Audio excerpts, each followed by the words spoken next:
Good day, welcome to my channel, Apollo Manlawe. Alam natin katatapos lang yung nakaraang June 30, July 1, July 2. Nagkaroon ng isang malaking rally ang Iglesia ni Cristo. Ito'y binansagang We Are One. So napunta ba kayo doon? Kami dito sa Mindanao, hindi na kami nakapunta doon. Pero sana kung malapit lang ang Luzon, pupunta kami doon. Sure na sure yan. Marami tayong nabasa na mga kontrabida sa rally na yun. May nakita kaming isang Facebook post, hindi natin alam kung totoo ito. Si Senator Erwin Tulfo yung mukha dito. Ito sabi, kapag inulit pa ng INC ang rally nila, talagang malilintikan na kayo sa akin. Maniwala kayo, ako mismo ang pupunta dyan sa lugar nyo at imumudmud ko ang pagmumukha ng mga organizer sa harap ng kanilang mga miyembro. Hindi natin alam kung totoo ito o hindi. Pero kung i-assume na lang natin na totoo, syempre normal na reaction ito kapag hindi ka Iglesia ni Cristo. Parang naunahan ka sa rally na ito, magagalit ka. Pero sa totoo lang, kapag pupunta ka sa rally ng Iglesia ni Cristo, iba yung mararamdaman mo pag nandoon ka na. Nandoon yung relax ka, nandoon yung kapayapaan na ine-expect mo na maging magulo. Nandoon lahat yun. Kasi ang gawain sa loob ng iglesia ay na inaprubahan ng pamamahala ay talagang binabakuran ng kapayapaan. May kasamang Espiritu Santo na nagbabantay. May mga anghel na nagbabantay dyan. Marami pang mga reaksyon sa rally. Nakita natin yung mga tao na nagpo-post ng mga dinuguan kasi uulan daw ng dinuguan. Alam mo, sa iglesia sanay kami sa mga ganitong bagay. Alam namin na yung dinuguan hindi pinapakain ng Diyos yun sa kanyang bayan. So wala kaming comment dyan.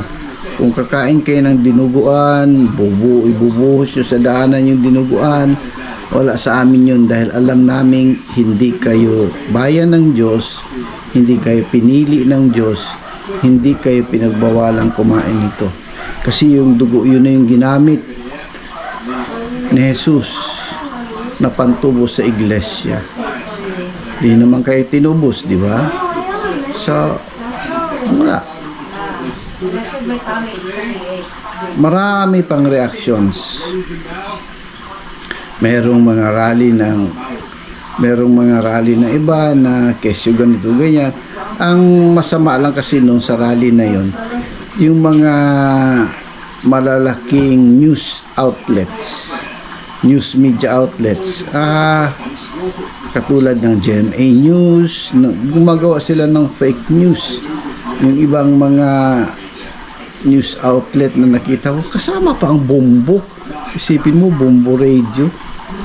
Ang pinag-uusapan nila ay yung basura sa halip na yung dahilan ng rally. Ayaw nilang pakinggan yung rally. Ayaw nila kasi Iglesia ni Cristo ang nagrally. Yung parang pakiramdam mo na unahan sila. Kasi sa rally nga na ito, sabi nga nila na hindi daw nalaman ng intelligence community na magkaroon ng rally ang Iglesia ni Cristo. Isipin mo, parang nagalit sila dahil naunahan sila na wala silang kaalam-alam. Isipin mo nung dumating yung mga kapatid, nag-aalis ng barrier yung mga pulis doon. Sa part natin, alam mo paano natin nalaman yung rally na yun? June 30 ng madaling araw, nalaman ko yung rally kasi yun nga, Ang call-in daw nila is 3 o'clock in the morning. So, ako alam ko na may rally, kaya inaantay ko kung ano mangyari pagka umagahan na. Sila wala silang kaalam-alam na may rally. Na-shock na lang sila bigla. Kung hindi nyo naharangan yung mga kapatid, galing sa ibang mga lugar sa Luzon, grabe. Yung sabi yung traffic, wala yun. Mas grabe ang nangyari pa. Pero okay lang. Day 2, okay pa rin. Mga speakers, okay. Gusto ko si Ka Arnel Tumanan, yung kanyang speech sa rally. Talaga. Binanggit niya yung pangalang hindi kayang banggitin ni Senator Lacson. Ay, nako. Dami tayong makitang mga reaction. Nandyan si Yamas. Daming nag-react. Si Hidarian, yung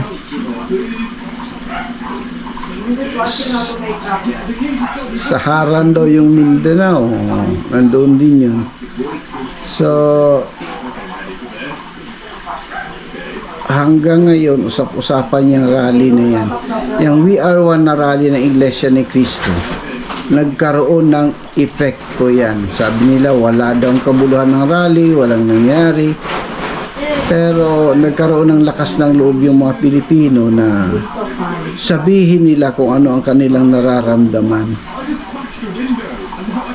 Nakita nila ang Iglesia ni Cristo. So, nagpuntahan lahat, yung day 3 ng rally, nagpuntahan lahat ang mga DDS doon. Yung may mga hinaing sa gobyerno, nagpuntahan na doon, not actually DDS lang. Ang dami nila doon.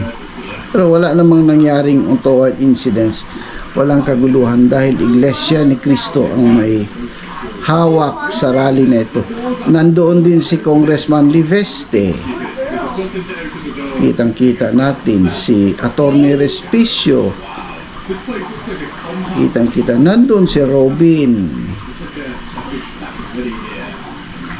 Talaga. So yan ang rally ng Iglesia ni Cristo. Panoorin na lang natin yung highlights para makita natin.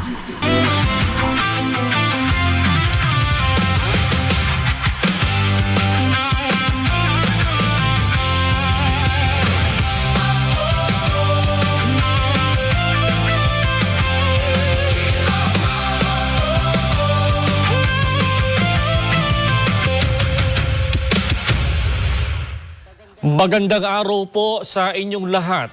Nagwakas sa loob ng 3 araw ang mapayapang pagkilos ng mga mamayang Pilipino sa EDSA White Plains Avenue, People Power Monument at sa Liwasang Bonifacio, Manila. Sa sandaling ito, balikan natin ang mga pangyayari sa huling araw ng peaceful gathering sa Liwasang Bonifacio, Manila. Nasaksihan doon hindi lamang ang malaking pagtitipon, kundi pati ang disiplina at kaayusang ipinakita ng mga nakiisa. Alamin natin mula kay kapatid na Nico Noble ang reaksyon ng mga kawani ng lungsod ng Maynila sa kanilang nasaksihan. Hindi po nawawala ng energy ang mga kababayan natin sa isinagawang peaceful rally na ito na pinangungunahan po ng Iglesia ni Cristo. Ang pag-uusapan naman po ay cleanliness and orderliness. Narito po ang panayam namin sa kawani ng Manila Traffic and Parking Bureau at mula sa street sweeper ng Department of Environment and Public Service ng lungsod ng Maynila. Expected naman sir kasi sa totoo lang naka-alert naman kami, nakatuloy-tuloy naman yung traffic natin. Moving naman sila. Medyo dumami yung tao sir eh.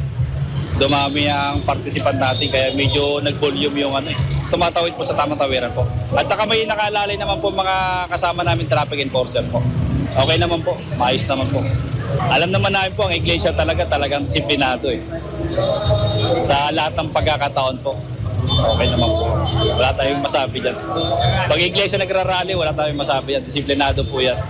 Pinapasalamat namin kasi natulungan din nyo kami na panatiling malinis at maayos tong lugar namin. Yung iba kasing nagrarally din dito, minsan nagkakagulo. At least ito, yung rally ng iglesia maayos. Saka yung mga basura talagang pinapanatili yung maayos lahat. Hindi kamukha ng iba, nag-iiwan talaga sila ng basura.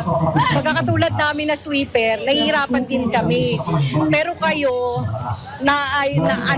naasikaso nyo ng mabuti. Kasi yung mga iglesia talaga, may pagkakaisa. Kakaisa kayo kung ano yung sabihin sa inyo, at least nagtutulong-tulungan kayo. Kaya mas madali naming maayos yung trabaho namin dito. Saka mabilis naming matatapon kapag yung mga basurang ginamit nyo, ilalagay nyo lang sa garbage bag. At least sa amin, makukuha namin ng maayos. Maitatapon din po namin ng maayos. Narito po ang panayam namin kay Norma Enra na nagmula pa sa lalawigan ng Cotabato. Galit po kami sa mga nakaw, kaya si Sir Maculita ay kinakampiyan namin dahil totoo naman yung pinagsasabi o bakit ang ikulong yung katotohanan. Tapos yung mga mandarambong, bakit hindi nila imbestigahan? Isa lang kasi ang ipaglalaban dahil sa korupsyon. Ang lahat naman ko ay nahihirapan. Galing ako sa ito. Totoo naman yung lahat na sinasabi ni Sir Marcolita laban sa korupsyon. Pasalamat po kami sa Iglesia INC dahil nagiging we are one. Ibig sabihin, nag-iisang Muslim o lahat ng lahi ay nag-iisa na lang laban sa korupsyon. So, yung mga nagsabi na wala itong effect, hindi ako maniwala sa inyo. Kung wala itong effect, hindi magkaroon ng barikada na pagkagrabe-grabing barikada ang Malacanang. Kasi ang Malacanang, nakikinig sila sa kanilang mga intelligence reporter na aatake ng Iglesia ni Cristo ang Malacanang. Yan po ang isang bagay na hindi mangyayari kasi ang Iglesia ay tatayo para sa katotohanan. Ang trabaho ng Iglesia kapag lumalabas sa lansangan, sasabihin nito ang katotohanan. Kaya ganun. So thanks for watching. Please subscribe, please like. Pwede kayo mag-comment sa baba kung gusto ninyo. Enjoy lang tayong lahat. Ano man ang mangyari sa Pilipinas, pagtiyagaan na natin.